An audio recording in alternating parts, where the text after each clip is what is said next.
ನಮಸ್ಕಾರ ಸ್ನೇಹಿತರೆ. ಜೀವನದಲ್ಲಿ ಕೆಲವೊಮ್ಮೆ ನಾವು ಎಷ್ಟು ಪ್ರಯತ್ನ ಮಾಡಿದರೂ ಯಶಸ್ಸು ನಮ್ಮ ಕೈಗೆ ಸಿಗುವುದಿಲ್ಲ. ಜನರು ನಮ್ಮನ್ನು ಟೀಕಿಸುತ್ತಾರೆ, ನಮ್ಮ ಕನಸುಗಳನ್ನು ನೋಡಿ ನಗುತ್ತಾರೆ, ನಮ್ಮ ಸಾಮರ್ಥ್ಯವನ್ನು ಕಡಿಮೆ ಅಂದಾಜು ಮಾಡುತ್ತಾರೆ. ಅಂತಹ ಸಮಯದಲ್ಲಿ ನಮ್ಮನ್ನು ಎಬ್ಬಿಸುವ ಶಕ್ತಿ ಯಾರ ಮಾತುಗಳಲ್ಲಿ ಇರುತ್ತದೆ ಗೊತ್ತಾ? ಭಾರತದ ಮಿಸೈಲ್ ಮ್ಯಾನ್, ಮಾಜಿ ರಾಷ್ಟ್ರಪತಿ, ಲಕ್ಷಾಂತರ ಯುವಕರಿಗೆ ಸ್ಫೂರ್ತಿಯಾದ ಡಾ. ಎ.ಪಿ.ಜೆ. ಅಬ್ದುಲ್ ಕಲಾಂ ಅವರ ಮಾತುಗಳಲ್ಲಿ. ಬಡತನದಿಂದ ಆರಂಭವಾದ ಅವರ ಜೀವನವು ಭಾರತದ ಅತ್ಯುನ್ನತ ಸ್ಥಾನವಾದ ರಾಷ್ಟ್ರಪತಿ ಭವನದವರೆಗೆ ತಲುಪಿತು. ಆದರೆ ಅವರು ಎಂದಿಗೂ ತಮ್ಮ ಸರಳತೆಯನ್ನು ಕಳೆದುಕೊಳ್ಳಲಿಲ್ಲ. ಅವರ ಯಶಸ್ಸಿನ ಹಿಂದಿನ ರಹಸ್ಯ ಕೇವಲ ಬುದ್ಧಿವಂತಿಕೆ ಅಲ್ಲ, ಅದು ನಿರಂತರ ಪರಿಶ್ರಮ, ಶಿಸ್ತು, ಕನಸು ಮತ್ತು ಆತ್ಮವಿಶ್ವಾಸ. ಇಂದಿನ ಈ ವಿಡಿಯೋದಲ್ಲಿ ಡಾ. ಎ.ಪಿ.ಜೆ. ಅಬ್ದುಲ್ ಕಲಾಂ ಅವರ ಜೀವನವನ್ನು ಬದಲಾಯಿಸಿದ ಪ್ರೇರಣಾದಾಯಕ ಚಿಂತನೆಗಳನ್ನು ತಿಳಿದುಕೊಳ್ಳೋಣ. ಈ ಮಾತುಗಳು ಕೇವಲ ಕೇಳಲು ಅಲ್ಲ, ಜೀವನದಲ್ಲಿ ಅಳವಡಿಸಿಕೊಳ್ಳಲು. 1. ಕನಸು ಕಾಣಿ, ಆದರೆ ನಿದ್ರೆಯಲ್ಲಿ ಅಲ್ಲ. ಅಬ್ದುಲ್ ಕಲಾಂ ಅವರು ಹೇಳುತ್ತಿದ್ದರು, ನಿದ್ರೆಯಲ್ಲಿ ಕಾಣುವುದು ಕನಸಲ್ಲ, ನಿಮ್ಮನ್ನು ನಿದ್ರೆ ಮಾಡದಂತೆ ಮಾಡುವುದೇ ನಿಜವಾದ ಕನಸು. ಈ ಮಾತಿನ ಅರ್ಥ ತುಂಬಾ ಆಳವಾಗಿದೆ. ಅನೇಕ ಜನರಿಗೆ ಕನಸುಗಳಿರುತ್ತವೆ, ಆದರೆ ಕೆಲವರು ಮಾತ್ರ ಆ ಕನಸಿಗಾಗಿ ತಮ್ಮ ಆರಾಮವನ್ನು ಬಿಟ್ಟು ಹಗಲು ರಾತ್ರಿ ದುಡಿಯುತ್ತಾರೆ. ನಿಮ್ಮ ಕನಸು ನಿಮ್ಮನ್ನು ಬೆಳಗ್ಗೆ ಬೇಗ ಎಬ್ಬಿಸಬೇಕು. ನಿಮ್ಮ ಕನಸು ನಿಮ್ಮನ್ನು ಸೋಮಾರಿತನದಿಂದ ದೂರ ಮಾಡಬೇಕು. ನಿಮ್ಮ ಕನಸು ನಿಮ್ಮನ್ನು ಪ್ರತಿದಿನ ಒಂದು ಹೆಜ್ಜೆ ಮುಂದೆ ನಡೆಯುವಂತೆ ಮಾಡಬೇಕು. ಕೇವಲ ಕನಸು ಕಾಣುವುದು ಸಾಕಾಗುವುದಿಲ್ಲ, ಆ ಕನಸಿಗೆ ಕಾರ್ಯರೂಪ ನೀಡಬೇಕು. ನೀವು ಇಂದು ಪ್ರಾರಂಭಿಸಿದ ಸಣ್ಣ ಪ್ರಯತ್ನವೇ ನಾಳೆ ದೊಡ್ಡ ಯಶಸ್ಸಿನ ಕಾರಣವಾಗಬಹುದು. ಪ್ರತಿದಿನ ನಿಮ್ಮನ್ನು ನೀವು ಕೇಳಿಕೊಳ್ಳಿ, ನಾನು ಇಂದು ನನ್ನ ಕನಸಿನ ಕಡೆಗೆ ಒಂದು ಹೆಜ್ಜೆ ಹಾಕಿದ್ದೇನಾ? ಈ ಒಂದು ಪ್ರಶ್ನೆಯೇ ನಿಮ್ಮ ಜೀವನದ ದಿಕ್ಕನ್ನು ಬದಲಾಯಿಸಬಹುದು. 2. ಸೋಲು ಎಂದರೆ ಅಂತ್ಯವಲ್ಲ. ಬಹಳ ಜನರು ಒಂದು ಬಾರಿ ಸೋತರೆ ಎಲ್ಲವೂ ಮುಗಿಯಿತು ಎಂದು ಭಾವಿಸುತ್ತಾರೆ. ಆದರೆ ಅಬ್ದುಲ್ ಕಲಾಂ ಅವರ ದೃಷ್ಟಿಯಲ್ಲಿ ಸೋಲು ಒಂದು ಪಾಠ. ಅವರು ಹಲವು ಯೋಜನೆಗಳಲ್ಲಿ ವಿಫಲತೆಯನ್ನು ಕಂಡಿದ್ದರು. ವಿಜ್ಞಾನಿಯಾಗಿದ್ದಾಗ ಅವರ ಕೆಲವು ಪ್ರಯೋಗಗಳು ಯಶಸ್ವಿಯಾಗಲಿಲ್ಲ. ಆದರೆ ಅವರು ಕೈಬಿಡಲಿಲ್ಲ. ಅವರು ಹೇಳುತ್ತಿದ್ದರು, ಸೋಲು ನಿಮ್ಮನ್ನು ನಿಲ್ಲಿಸಲು ಬರುವುದಿಲ್ಲ, ನಿಮ್ಮನ್ನು ಇನ್ನಷ್ಟು ಬಲಿಷ್ಠರನ್ನಾಗಿಸಲು ಬರುತ್ತದೆ. ಒಂದು ಪರೀಕ್ಷೆಯಲ್ಲಿ ಫೇಲ್ ಆದರೆ ಜೀವನ ಫೇಲ್ ಆಗುವುದಿಲ್ಲ. ಒಂದು ವ್ಯವಹಾರದಲ್ಲಿ ನಷ್ಟವಾದರೆ ಭವಿಷ್ಯ ಮುಗಿಯುವುದಿಲ್ಲ. ಒಬ್ಬ ವ್ಯಕ್ತಿ ನಿಮ್ಮನ್ನು ಬಿಟ್ಟು ಹೋದರೆ ನಿಮ್ಮ ಮೌಲ್ಯ ಕಡಿಮೆಯಾಗುವುದಿಲ್ಲ. ಸೋಲನ್ನು ಒಪ್ಪಿಕೊಳ್ಳಿ, ಅದರಿಂದ ಕಲಿಯಿರಿ, ಮತ್ತೆ ಎದ್ದು ನಿಲ್ಲಿ, ಏಕೆಂದರೆ ಯಶಸ್ಸು ಯಾವಾಗಲೂ ಕೊನೆಯವರೆಗೂ ಪ್ರಯತ್ನಿಸುವವರ ಪಾಲಾಗುತ್ತದೆ. 3. ನಿಮ್ಮ ಸಮಯವೇ ನಿಮ್ಮ ಸಂಪತ್ತು. ಜಗತ್ತಿನ ಪ್ರತಿಯೊಬ್ಬರಿಗೂ ದಿನಕ್ಕೆ 24 ಗಂಟೆಗಳೇ ಸಿಗುತ್ತವೆ. ಆದರೆ ಕೆಲವರು ಅದೇ 24 ಗಂಟೆಯಲ್ಲಿ ಇತಿಹಾಸ ನಿರ್ಮಿಸುತ್ತಾರೆ. ಇನ್ನೂ ಕೆಲವರು ಸಮಯವೇ ಇಲ್ಲ ಎಂದು ದೂರುತ್ತಾರೆ. ಅಬ್ದುಲ್ ಕಲಾಂ ಅವರ ಜೀವನ ಅತ್ಯಂತ ಶಿಸ್ತಿನಿಂದ ಕೂಡಿತ್ತು. ಅವರು ಪ್ರತಿಯೊಂದು ನಿಮಿಷಕ್ಕೂ ಮೌಲ್ಯ ಕೊಡುತ್ತಿದ್ದರು. ಸಮಯ ಹೋದ ಮೇಲೆ ಅದನ್ನು ಮತ್ತೆ ಖರೀದಿಸಲು ಸಾಧ್ಯವಿಲ್ಲ. ಹಣ ಕಳೆದುಕೊಂಡರೆ ಮತ್ತೆ ಸಂಪಾದಿಸಬಹುದು, ಆರೋಗ್ಯ ಕಳೆದುಕೊಂಡರೆ ಚಿಕಿತ್ಸೆ ಪಡೆಯಬಹುದು, ಆದರೆ ಸಮಯವನ್ನು ಯಾರೂ ಹಿಂದಕ್ಕೆ ತರಲು ಸಾಧ್ಯವಿಲ್ಲ. ಆದ್ದರಿಂದ ನಿಮ್ಮ ಸಮಯವನ್ನು ಸರಿಯಾದ ಕೆಲಸಗಳಿಗೆ ಬಳಸಿಕೊಳ್ಳಿ. ಸೋಷಿಯಲ್ ಮೀಡಿಯಾದಲ್ಲಿ ಗಂಟೆಗಟ್ಟಲೆ ಕಳೆಯುವ ಬದಲು ನಿಮ್ಮ ಕನಸಿಗಾಗಿ 1 ಗಂಟೆ ಮೀಸಲಿಡಿ. ಅದೇ ನಿಮ್ಮ ಭವಿಷ್ಯವನ್ನು ಬದಲಾಯಿಸುತ್ತದೆ. 4. ನಿಮ್ಮ ಮೇಲೆ ನೀವು ನಂಬಿಕೆ ಇಡಿ. ಒಬ್ಬ ಮನುಷ್ಯನಿಗೆ ಜಗತ್ತಿನ ಎಲ್ಲರೂ ಬೆಂಬಲ ನೀಡದಿದ್ದರೂ ಪರವಾಗಿಲ್ಲ, ಆದರೆ ಅವನು ತನ್ನ ಮೇಲಿನ ನಂಬಿಕೆಯನ್ನು ಕಳೆದುಕೊಂಡರೆ ಅವನ ಸೋಲು ಅಲ್ಲಿಯೇ ಆರಂಭವಾಗುತ್ತದೆ. ಡಾ. ಎ.ಪಿ.ಜೆ. ಅಬ್ದುಲ್ ಕಲಾಂ ಅವರ ಬಾಲ್ಯ ಸುಲಭವಾಗಿರಲಿಲ್ಲ. ಬಡತನ, ಸೀಮಿತ ಅವಕಾಶಗಳು ಮತ್ತು ಅನೇಕ ಸವಾಲುಗಳ ನಡುವೆಯೂ ಅವರು ತಮ್ಮ ಕನಸುಗಳನ್ನು ಬಿಟ್ಟುಕೊಡಲಿಲ್ಲ. ಅವರ ಬಳಿ ದೊಡ್ಡ ಸಂಪತ್ತು ಇರಲಿಲ್ಲ, ಆದರೆ ತಮ್ಮ ಮೇಲಿನ ನಂಬಿಕೆ ಎಂಬ ಅಮೂಲ್ಯ ಸಂಪತ್ತು ಇತ್ತು. ನಿಮ್ಮ ಜೀವನದಲ್ಲೂ ಕೆಲವರು ನಿಮ್ಮನ್ನು ಕಡಿಮೆ ಅಂದಾಜು ಮಾಡಬಹುದು. ನಿನ್ನಿಂದ ಆಗುವುದಿಲ್ಲ, ಇದು ನಿನ್ನ ಕೆಲಸವಲ್ಲ, ನೀನು ಯಶಸ್ವಿಯಾಗುವುದಿಲ್ಲ ಎಂದು ಹೇಳಬಹುದು. ಆದರೆ ನೆನಪಿಡಿ, ಅವರ ಮಾತುಗಳು ನಿಮ್ಮ ಭವಿಷ್ಯವನ್ನು ನಿರ್ಧರಿಸುವುದಿಲ್ಲ. ನಿಮ್ಮ ನಿರ್ಧಾರವೇ ನಿಮ್ಮ ಭವಿಷ್ಯವನ್ನು ರೂಪಿಸುತ್ತದೆ. ನಿಮ್ಮ ಮನಸ್ಸು ಬಲವಾಗಿದ್ದರೆ ಯಾವುದೇ ಅಡೆತಡೆಯೂ ನಿಮ್ಮನ್ನು ಹೆಚ್ಚು ದಿನ ತಡೆಯಲು ಸಾಧ್ಯವಿಲ್ಲ. ಆತ್ಮವಿಶ್ವಾಸವು ಹೊರಗಿನಿಂದ ಸಿಗುವುದಿಲ್ಲ, ಅದು ನಿಮ್ಮೊಳಗೆ ಬೆಳೆಯಬೇಕು. ಪ್ರತಿದಿನ ಕನ್ನಡಿಯ ಮುಂದೆ ನಿಂತು ನಿಮ್ಮನ್ನು ನೀವು ನಂಬುವುದನ್ನು ಕಲಿಯಿರಿ, ಏಕೆಂದರೆ ನಿಮ್ಮ ಜೀವನದ ಅತಿ ದೊಡ್ಡ ಬೆಂಬಲಿಗ ನೀವು. 5. ಕಠಿಣ ಪರಿಶ್ರಮಕ್ಕೆ ಪರ್ಯಾಯವಿಲ್ಲ. ಡಾ. ಕಲಾಂ ಅವರು ಎಂದಿಗೂ ಅದೃಷ್ಟವನ್ನು ಯಶಸ್ಸಿನ ರಹಸ್ಯ ಎಂದು ಹೇಳಲಿಲ್ಲ. ಅವರು ಯಾವಾಗಲೂ ಪರಿಶ್ರಮವೇ ಯಶಸ್ಸಿನ ಮೂಲ ಎಂದು ನಂಬಿದ್ದರು. ಇಂದು ಹಲವರು ಬೇಗನೆ ಯಶಸ್ಸು ಬೇಕೆಂದು ಬಯಸುತ್ತಾರೆ. ಕೆಲವೇ ದಿನಗಳಲ್ಲಿ ಹಣ, ಹೆಸರು, ಖ್ಯಾತಿ ಎಲ್ಲವೂ ಸಿಗಬೇಕು ಎಂದುಕೊಳ್ಳುತ್ತಾರೆ. ಆದರೆ ನಿಜವಾದ ಯಶಸ್ಸು ನಿಧಾನವಾಗಿ ಬೆಳೆಯುವ ಮರದಂತಿದೆ. ಅದಕ್ಕೆ ಸಮಯ ಬೇಕು, ತಾಳ್ಮೆ ಬೇಕು ಮತ್ತು ನಿರಂತರ ಶ್ರಮ ಬೇಕು. ಪ್ರತಿದಿನ ನೀವು ಮಾಡುವ ಸಣ್ಣ ಪ್ರಯತ್ನಗಳು ಒಂದೇ ದಿನ ದೊಡ್ಡ ಫಲಿತಾಂಶವನ್ನು ತರುತ್ತವೆ. ಒಂದು ದಿನದ ಪರಿಶ್ರಮ ನಿಮ್ಮ ಜೀವನವನ್ನು ಬದಲಾಯಿಸದೇ ಇರಬಹುದು, ಆದರೆ ಪ್ರತಿದಿನದ ಪರಿಶ್ರಮ ಖಂಡಿತವಾಗಿಯೂ ಬದಲಾಯಿಸುತ್ತದೆ. ನಿಮ್ಮ ಕನಸುಗಳು ದೊಡ್ಡದಾಗಿದ್ದರೆ ನಿಮ್ಮ ಪರಿಶ್ರಮವು ಅದಕ್ಕೆ ತಕ್ಕಷ್ಟು ದೊಡ್ಡದಾಗಿರಬೇಕು. 6. ಕಲಿಯುವುದನ್ನು ಎಂದಿಗೂ ನಿಲ್ಲಿಸಬೇಡಿ. ಡಾ. ಅಬ್ದುಲ್ ಕಲಾಂ ಅವರು ಜೀವನದ ಕೊನೆಯ ದಿನದವರೆಗೂ ವಿದ್ಯಾರ್ಥಿಯಾಗಿಯೇ ಉಳಿದರು. ಅವರು ಓದುವುದನ್ನು, ಹೊಸ ವಿಷಯಗಳನ್ನು ತಿಳಿಯುವುದನ್ನು ಮತ್ತು ಯುವಕರಿಂದಲೂ ಕಲಿಯುವುದನ್ನು ನಿಲ್ಲಿಸಲಿಲ್ಲ. ಜ್ಞಾನಕ್ಕೆ ಅಂತ್ಯವಿಲ್ಲ. ನೀವು ಎಷ್ಟು ಕಲಿಯುತ್ತೀರೋ ಅಷ್ಟು ಬೆಳೆಯುತ್ತೀರಿ. ಪ್ರತಿದಿನ ಒಂದು ಹೊಸ ವಿಷಯ ಕಲಿಯಿರಿ. ಒಂದು ಪುಸ್ತಕದ ಕೆಲವು ಪುಟಗಳಾದರೂ ಓದಿ. ಒಂದು ಹೊಸ ಕೌಶಲ್ಯ ಕಲಿಯಿರಿ. ಒಂದು ಒಳ್ಳೆಯ ಉಪನ್ಯಾಸ ಕೇಳಿ. ನಿಮ್ಮ ಮನಸ್ಸನ್ನು ಪ್ರತಿದಿನ ಅಭಿವೃದ್ಧಿಪಡಿಸಿ. ಯಾಕೆಂದರೆ ಹಣ ಕಳೆದು ಹೋಗಬಹುದು, ಆಸ್ತಿ ಕಳೆದು ಹೋಗಬಹುದು, ಆದರೆ ಜ್ಞಾನವನ್ನು ಯಾರೂ ಕದಿಯಲು ಸಾಧ್ಯವಿಲ್ಲ. ನೀವು ಇಂದು ಕಲಿಯುವ ಒಂದು ಕೌಶಲ್ಯವೇ ನಾಳೆ ನಿಮ್ಮ ಜೀವನದ ಅತ್ಯಂತ ದೊಡ್ಡ ಅವಕಾಶವಾಗಬಹುದು. 7. ಸಮಸ್ಯೆಗಳಿಂದ ಓಡಬೇಡಿ. ಜೀವನದಲ್ಲಿ ಸಮಸ್ಯೆಗಳಿಲ್ಲದ ವ್ಯಕ್ತಿ ಯಾರೂ ಇಲ್ಲ. ಪ್ರತಿಯೊಬ್ಬರ ಜೀವನದಲ್ಲೂ ಪರೀಕ್ಷೆಗಳು ಬರುತ್ತವೆ. ಡಾ. ಕಲಾಂ ಅವರು ಸಮಸ್ಯೆಯನ್ನು ಶತ್ರುವಾಗಿ ನೋಡಲಿಲ್ಲ, ಅದನ್ನು ಬೆಳವಣಿಗೆಯ ಅವಕಾಶವಾಗಿ ನೋಡಿದರು. ಒಂದು ಸಮಸ್ಯೆ ಬಂದಾಗ ಭಯಪಡಬೇಡಿ. ಮೊದಲು ಶಾಂತವಾಗಿ ಯೋಚಿಸಿ, ನಂತರ ಅದರ ಪರಿಹಾರ ಹುಡುಕಿ. ಸಮಸ್ಯೆಯಿಂದ ಓಡಿದರೆ ಅದು ನಿಮ್ಮ ಹಿಂದೆ ಬರುತ್ತದೆ, ಆದರೆ ಸಮಸ್ಯೆಯನ್ನು ಎದುರಿಸಿದರೆ ಅದು ನಿಮ್ಮನ್ನು ಇನ್ನಷ್ಟು ಬಲಿಷ್ಠನನ್ನಾಗಿ ಮಾಡುತ್ತದೆ. ಸಮುದ್ರದಲ್ಲಿ ಅಲೆಗಳು ಇಲ್ಲದಿದ್ದರೆ ಒಬ್ಬ ನಾವಿಕನು ಎಂದಿಗೂ ಪರಿಣತನಾಗುವುದಿಲ್ಲ. ಹಾಗೆಯೇ ಜೀವನದಲ್ಲಿ ಸವಾಲುಗಳಿಲ್ಲದಿದ್ದರೆ ಒಬ್ಬ ವ್ಯಕ್ತಿ ಎಂದಿಗೂ ಬೆಳೆಯುವುದಿಲ್ಲ. ಆದ್ದರಿಂದ ಕಷ್ಟಗಳನ್ನು ಶಾಪ ಎಂದುಕೊಳ್ಳಬೇಡಿ, ಅವು ನಿಮ್ಮನ್ನು ಮುಂದಿನ ಹಂತಕ್ಕೆ ಸಿದ್ಧಪಡಿಸುವ ತರಬೇತಿ ಎಂದು ಭಾವಿಸಿ. 8. ನಿಮ್ಮ ಗುರಿ ಸ್ಪಷ್ಟವಾಗಿರಲಿ. ಗುರಿಯಿಲ್ಲದ ಜೀವನ ದಿಕ್ಕಿಲ್ಲದ ಹಡಗಿನಂತಿರುತ್ತದೆ. ನೀವು ಎಲ್ಲಿಗೆ ಹೋಗಬೇಕು ಎಂಬುದು ಗೊತ್ತಿಲ್ಲದಿದ್ದರೆ ಯಾವ ದಾರಿಯೂ ಸರಿಯಾದ ದಾರಿಯಾಗುವುದಿಲ್ಲ. ಡಾ. ಕಲಾಂ ಅವರು ಬಾಲ್ಯದಲ್ಲೇ ವಿಜ್ಞಾನಿಯಾಗಬೇಕೆಂದು ನಿರ್ಧರಿಸಿದ್ದರು. ಆ ಗುರಿಯೇ ಅವರನ್ನು ಪ್ರತಿದಿನ ಮುಂದೆ ಸಾಗುವಂತೆ ಮಾಡಿತು. ನಿಮ್ಮ ಜೀವನದಲ್ಲೂ ಒಂದು ಸ್ಪಷ್ಟ ಗುರಿ ಇರಲಿ. ಅದನ್ನು ಒಂದು ಕಾಗದದಲ್ಲಿ ಬರೆಯಿರಿ. ಪ್ರತಿದಿನ ಅದನ್ನು ಓದಿ. ಪ್ರತಿಯೊಂದು ನಿರ್ಧಾರ ತೆಗೆದುಕೊಳ್ಳುವಾಗ ನಿಮ್ಮನ್ನು ನೀವು ಕೇಳಿಕೊಳ್ಳಿ, ಇದು ನನ್ನ ಗುರಿಯ ಕಡೆಗೆ ನನ್ನನ್ನು ಕರೆದೊಯ್ಯುತ್ತದೆಯೇ? ಈ ಒಂದು ಅಭ್ಯಾಸ ನಿಮ್ಮ ಸಮಯವನ್ನು ಉಳಿಸುತ್ತದೆ, ನಿಮ್ಮ ಗಮನವನ್ನು ಹೆಚ್ಚಿಸುತ್ತದೆ ಮತ್ತು ನಿಮ್ಮ ಜೀವನವನ್ನು ಸರಿಯಾದ ದಿಕ್ಕಿನಲ್ಲಿ ನಡೆಸುತ್ತದೆ. 9. ಭಯವನ್ನು ಗೆಲ್ಲುವವನೇ ಜೀವನವನ್ನು ಗೆಲ್ಲುತ್ತಾನೆ. ಡಾ. ಅಬ್ದುಲ್ ಕಲಾಂ ಅವರು ಹೇಳುತ್ತಿದ್ದರು, ಭಯವು ನಮ್ಮ ಕನಸುಗಳನ್ನು ಕೊಲ್ಲುವ ಮೊದಲ ಶತ್ರು. ಬಹಳ ಜನರಿಗೆ ಕನಸುಗಳಿರುತ್ತವೆ, ಆದರೆ ಆ ಕನಸನ್ನು ಹಿಂಬಾಲಿಸಲು ಭಯವಾಗುತ್ತದೆ. ಏನು ಭಯ? ಜನರು ಏನು ಹೇಳುತ್ತಾರೆ? ನಾನು ಸೋತರೆ, ನನ್ನಿಂದ ಆಗದಿದ್ದರೆ, ಹಣ ಕಳೆದುಕೊಂಡರೆ, ನನ್ನ ಮೇಲೆ ನಗಿದರೆ. ಈ ಭಯಗಳೇ ಸಾವಿರಾರು ಜನರನ್ನು ಅವರ ಕನಸುಗಳಿಂದ ದೂರ ಮಾಡುತ್ತವೆ. ಆದರೆ ಕಲಾಂ ಅವರ ಜೀವನ ನಮಗೆ ಒಂದು ಪಾಠ ಹೇಳುತ್ತದೆ.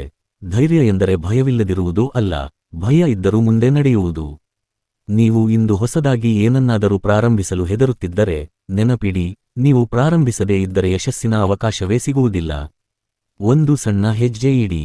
ಭಯ ನಿಧಾನವಾಗಿ ಕಡಿಮೆಯಾಗುತ್ತದೆ, ಆತ್ಮವಿಶ್ವಾಸ ನಿಧಾನವಾಗಿ ಹೆಚ್ಚುತ್ತದೆ. ಒಂದು ದಿನ ನೀವು ಹಿಂದೆ ತಿರುಗಿ ನೋಡಿದಾಗ ನಿಮ್ಮನ್ನು ತಡೆದಿದ್ದದ್ದು ಪರಿಸ್ಥಿತಿ ಅಲ್ಲ, ನಿಮ್ಮ ಭಯವೇ ಎಂದು ಅರಿಯುತ್ತೀರಿ. 10. ಶಿಸ್ತು ಯಶಸ್ಸಿನ ನಿಜವಾದ ರಹಸ್ಯ. ಡಾ. ಕಲಾಂ ಅವರ ಜೀವನವನ್ನು ನೋಡಿದರೆ ಒಂದು ವಿಷಯ ಸ್ಪಷ್ಟವಾಗುತ್ತದೆ, ಅವರು ಅತ್ಯಂತ ಶಿಸ್ತಿನ ವ್ಯಕ್ತಿ. ಶಿಸ್ತು ಎಂದರೆ ಕೇವಲ ಸಮಯಕ್ಕೆ ಎದ್ದುಕೊಳ್ಳುವುದು ಅಲ್ಲ. ಶಿಸ್ತು ಎಂದರೆ ನಿಮ್ಮ ಗುರಿಗಾಗಿ ಪ್ರತಿದಿನ ನೀವು ತೆಗೆದುಕೊಳ್ಳುವ ಸರಿಯಾದ ನಿರ್ಧಾರಗಳು. ಮನಸ್ಸು ಇಂದು ಬಿಡು ಎಂದಾಗ ಕೆಲಸ ಮಾಡುವುದೇ ಶಿಸ್ತು. ಮೊಬೈಲ್ ನೋಡಬೇಕೆನಿಸಿದಾಗ ಪುಸ್ತಕ ಓದುವುದೇ ಶಿಸ್ತು. ದಣಿದಿದ್ದರೂ ನಿಮ್ಮ ಕನಸಿಗಾಗಿ ಇನ್ನೊಂದು ಹೆಜ್ಜೆ ನಡೆಯುವುದೇ ಶಿಸ್ತು. ಯಶಸ್ವಿಯಾದ ಬಹುತೇಕ ಜನರು ಪ್ರತಿಭೆಯಿಂದ ಅಲ್ಲ, ಶಿಸ್ತಿನಿಂದ ದೊಡ್ಡವರಾಗಿದ್ದಾರೆ. ಪ್ರತಿದಿನ ಒಂದೇ ಸಮಯಕ್ಕೆ ಎದ್ದು, ಕಲಿದು, ಕೆಲಸ ಮಾಡಿ, ನಿಮ್ಮ ಗುರಿಯ ಕಡೆಗೆ ಸಾಗಿದರೆ ಕೆಲವು ತಿಂಗಳಲ್ಲಿ ನಿಮ್ಮ ಜೀವನವೇ ಬದಲಾಗಬಹುದು. ಶಿಸ್ತು ಇಲ್ಲದ ಕನಸು ಕೇವಲ ಆಸೆಯಾಗಿಯೇ ಉಳಿಯುತ್ತದೆ. ಶಿಸ್ತು ಇರುವ ಕನಸು ಮಾತ್ರ ಸಾಧನೆಯಾಗುತ್ತದೆ. 11. ಒಳ್ಳೆಯ ವ್ಯಕ್ತಿತ್ವವೇ ನಿಜವಾದ ಸಂಪತ್ತು. ಡಾ. ಅಬ್ದುಲ್ ಕಲಾಂ ಅವರು ರಾಷ್ಟ್ರಪತಿಯಾಗಿದ್ದರೂ ಅತ್ಯಂತ ಸರಳ ವ್ಯಕ್ತಿಯಾಗಿದ್ದರು. ಅವರ ಬಳಿ ಅಧಿಕಾರ ಇತ್ತು, ಗೌರವ ಇತ್ತು, ಹೆಸರು ಇತ್ತು, ಆದರೆ ಅಹಂಕಾರ ಇರಲಿಲ್ಲ. ಇಂದು ಜಗತ್ತಿನಲ್ಲಿ ಅನೇಕ ಜನರು ಹಣ ಗಳಿಸುತ್ತಾರೆ, ಆದರೆ ಎಲ್ಲರೂ ಗೌರವ ಗಳಿಸುವುದಿಲ್ಲ. ಗೌರವವು ವ್ಯಕ್ತಿತ್ವದಿಂದ ಬರುತ್ತದೆ. ಒಳ್ಳೆಯ ವ್ಯಕ್ತಿತ್ವ ಎಂದರೆ ಸತ್ಯವಾಗಿ ಮಾತನಾಡುವುದು, ಕೊಟ್ಟ ಮಾತು ಉಳಿಸಿಕೊಳ್ಳುವುದು, ಇತರರನ್ನು ಗೌರವಿಸುವುದು, ಅಹಂಕಾರವಿಲ್ಲದೆ ವರ್ತಿಸುವುದು, ತಪ್ಪಾದರೆ ಒಪ್ಪಿಕೊಳ್ಳುವುದು, ಸಾಧ್ಯವಾದಷ್ಟು ಸಹಾಯ ಮಾಡುವುದು. ಜನರು ನಿಮ್ಮ ಹಣವನ್ನು ಮರೆತುಬಿಡಬಹುದು, ನಿಮ್ಮ ಹುದ್ದೆಯನ್ನು ಮರೆತುಬಿಡಬಹುದು, ಆದರೆ ನೀವು ಅವರಿಗೆ ನೀಡಿದ ಗೌರವವನ್ನು ಎಂದಿಗೂ ಮರೆತುಕೊಳ್ಳುವುದಿಲ್ಲ. ಆದ್ದರಿಂದ ನಿಮ್ಮ ವ್ಯಕ್ತಿತ್ವವನ್ನು ಬೆಳೆಸಿಕೊಳ್ಳಿ, ಅದು ನಿಮ್ಮನ್ನು ಎಲ್ಲಿ ಹೋದರೂ ಎತ್ತರದಲ್ಲಿ ನಿಲ್ಲಿಸುತ್ತದೆ. 12. ಟೀಕೆಗಳನ್ನು ಅವಕಾಶವನ್ನಾಗಿ ಮಾಡಿಕೊಳ್ಳಿ. ನೀವು ಏನಾದರೂ ದೊಡ್ಡದು ಮಾಡಲು ಪ್ರಯತ್ನಿಸಿದರೆ ಟೀಕೆಗಳು ಖಂಡಿತ ಬರುತ್ತವೆ. ಜನರು ನಿಮ್ಮ ಬಗ್ಗೆ ಮಾತನಾಡುತ್ತಾರೆ, ನಿಮ್ಮ ಕೆಲಸವನ್ನು ಪ್ರಶ್ನಿಸುತ್ತಾರೆ, ನಿಮ್ಮ ಕನಸುಗಳನ್ನು ನೋಡಿ ನಗಬಹುದು. ಆದರೆ ಡಾ. ಕಲಾಂ ಅವರು ಟೀಕೆಗಳನ್ನು ದ್ವೇಷಿಸಲಿಲ್ಲ. ಅವರು ಅವುಗಳನ್ನು ಸುಧಾರಣೆಯ ಅವಕಾಶವಾಗಿ ನೋಡಿದರು. ಯಾರಾದರೂ ನಿಮ್ಮ ತಪ್ಪನ್ನು ಹೇಳಿದರೆ ಮೊದಲು ಶಾಂತವಾಗಿ ಕೇಳಿ. ಅದು ಸತ್ಯವಾದರೆ ನಿಮ್ಮನ್ನು ನೀವು ಉತ್ತಮಗೊಳಿಸಿಕೊಳ್ಳಿ. ಅದು ಸುಳ್ಳಾದರೆ ನಿಮ್ಮ ಸಮಯವನ್ನು ವ್ಯರ್ಥ ಮಾಡಬೇಡಿ. ನೆನಪಿಡಿ, ಮರ ಎಷ್ಟು ಎತ್ತರ ಬೆಳೆಯುತ್ತದೋ ಗಾಳಿ ಅಷ್ಟು ಹೆಚ್ಚು ಬೀಸುತ್ತದೆ. ಅದೇ ರೀತಿ ನೀವು ಎಷ್ಟು ಮುಂದೆ ಸಾಗುತ್ತೀರೋ ಟೀಕೆಗಳು ಅಷ್ಟು ಹೆಚ್ಚಾಗುತ್ತವೆ. ಟೀಕೆಗಳು ಬಂದವು ಎಂದರೆ ನೀವು ಏನಾದರೂ ಮಾಡುತ್ತಿದ್ದೀರಿ ಎಂಬುದಕ್ಕೆ ಅದು ಒಂದು ಗುರುತು. ಅವುಗಳನ್ನು ನಿಮ್ಮನ್ನು ನಿಲ್ಲಿಸಲು ಬಳಸಬೇಡಿ, ಇನ್ನಷ್ಟು ಬಲವಾಗಿ ಮುಂದೆ ಸಾಗಲು ಬಳಸಿ. 13. ನಾಯಕತ್ವ ಎಂದರೆ ಮುಂದೆ ನಿಲ್ಲುವುದು ಮಾತ್ರವಲ್ಲ. ಡಾ. ಅಬ್ದುಲ್ ಕಲಾಂ ಅವರು ಒಬ್ಬ ಮಹಾನ್ ನಾಯಕ. ಆದರೆ ಅವರ ನಾಯಕತ್ವದ ವಿಶೇಷತೆ ಏನೆಂದರೆ ಅವರು ಯಶಸ್ಸನ್ನು ತಂಡದೊಂದಿಗೆ ಹಂಚಿಕೊಳ್ಳುತ್ತಿದ್ದರು ಮತ್ತು ವಿಫಲತೆಯ ಹೊಣೆಗಾರಿಕೆಯನ್ನು ತಮ್ಮ ಮೇಲೆ ತೆಗೆದುಕೊಳ್ಳುತ್ತಿದ್ದರು. ಒಮ್ಮೆ ಒಂದು ಯೋಜನೆ ವಿಫಲವಾದಾಗ ಅವರು ತಮ್ಮ ತಂಡವನ್ನು ರಕ್ಷಿಸಿ ಹೊಣೆಗಾರಿಕೆಯನ್ನು ಸ್ವತಃ ತೆಗೆದುಕೊಂಡರು. ನಂತರ ಅದೇ ತಂಡ ಯಶಸ್ವಿಯಾದಾಗ ಸಂಪೂರ್ಣ ಶ್ರೇಯಸ್ಸನ್ನು ತಂಡಕ್ಕೆ ನೀಡಿದರು. ಇದೇ ನಿಜವಾದ ನಾಯಕತ್ವ. ನಾಯಕ ಎಂದರೆ ಇತರರನ್ನು ಪ್ರೇರೇಪಿಸುವವನು, ತಂಡವನ್ನು ಮುಂದೆ ಕೊಂಡೊಯ್ಯುವವನು, ತಪ್ಪಾದಾಗ ಹೊಣೆ ಹೊರುವವನು, ಯಶಸ್ಸನ್ನು ಹಂಚಿಕೊಳ್ಳುವವನು, ಇತರರ ಬೆಳವಣಿಗೆಯನ್ನು ಬಯಸುವವನು. ನೀವು ಇಂದು ಒಂದು ಕುಟುಂಬವನ್ನು, ಒಂದು ತಂಡವನ್ನು, ಒಂದು ವ್ಯವಹಾರವನ್ನು ಅಥವಾ ನಿಮ್ಮ ಸ್ವಂತ ಜೀವನವನ್ನೇ ಮುನ್ನಡೆಸುತ್ತಿದ್ದರೆ ನಾಯಕತ್ವದ ಈ ಗುಣಗಳನ್ನು ಬೆಳೆಸಿಕೊಳ್ಳಿ.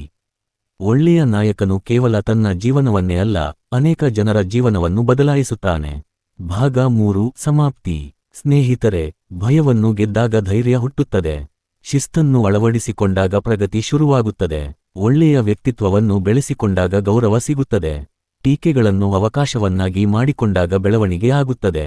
ನಾಯಕತ್ವವನ್ನು ಕಲಿತಾಗ ನಿಮ್ಮಿಂದ ಅನೇಕ ಜನರಿಗೆ ಬೆಳಕು ಸಿಗುತ್ತದೆ. ಡಾ. A. P. J. Abdul Kalam ಅವರ ಜೀವನ ನಮಗೆ ಹೇಳುವುದೇನು ಎಂದರೆ, ಸಾಮಾನ್ಯ ಪರಿಸ್ಥಿತಿಯಲ್ಲಿ ಹುಟ್ಟಿದ ವ್ಯಕ್ತಿಯು ಅಸಾಮಾನ್ಯ ಎತ್ತರವನ್ನು ತಲುಪಬಹುದು.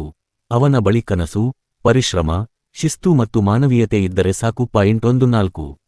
ಯುವಕರೇ, ನಿಮ್ಮ ಕನಸುಗಳನ್ನು ಯಾರಿಗೂ ಒಪ್ಪಿಸಬೇಡಿ. ಡಾ. A. P. J. Abdul Kalam ಅವರು ಯಾವಾಗಲೂ ಯುವಕರನ್ನು ದೇಶದ ನಿಜವಾದ ಶಕ್ತಿಯೆಂದು ಕರೆಯುತ್ತಿದ್ದರು. ಅವರು ಹೇಳುತ್ತಿದ್ದರು, ಒಬ್ಬ ಯುವಕನ ಕನಸು ಬದಲಾದರೆ ಒಂದು ಕುಟುಂಬ ಬದಲಾಗುತ್ತದೆ, ಒಂದು ಕುಟುಂಬ ಬದಲಾದರೆ ಸಮಾಜ ಬದಲಾಗುತ್ತದೆ, ಸಮಾಜ ಬದಲಾದರೆ ದೇಶ ಬದಲಾಗುತ್ತದೆ. ಇಂದು ಅನೇಕ ಯುವಕರು ತಮ್ಮ ಕನಸುಗಳನ್ನು ಇತರರ ಅಭಿಪ್ರಾಯಕ್ಕೆ ಬಿಟ್ಟುಕೊಡುತ್ತಾರೆ.